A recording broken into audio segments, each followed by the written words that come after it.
السلام عليكم ورحمة الله وبركاته. سوري وهذا صاحبة كوحيران كانالك إفتينكا شن شيء وعددك كو سحرين كرتو سحر مركي أن قليح يعني maahan كيما الأولك أها قرافاتك أها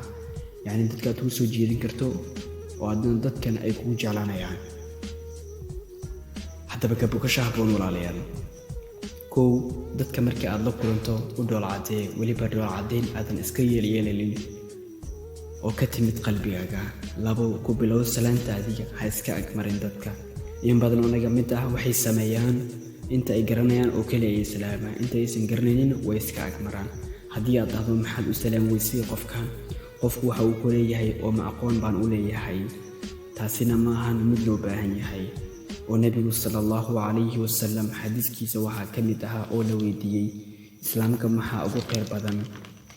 waxaa kamid ah xadiiskaasi in nabigu sallallahu alayhi wasallam uu yiri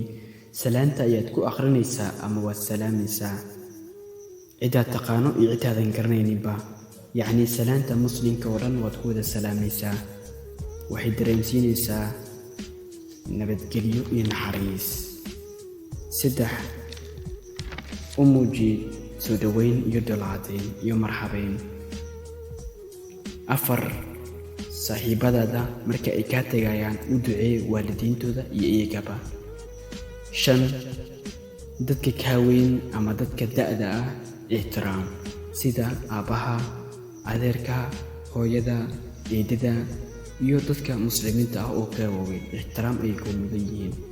saaxiibayaal maanta muuqaalkeena halka ayuu ku egyahay intaynu ku kulmi doono tani muuqaalkeena xiga fi amaanillah والسلام عليكم ورحمة الله وبركاته.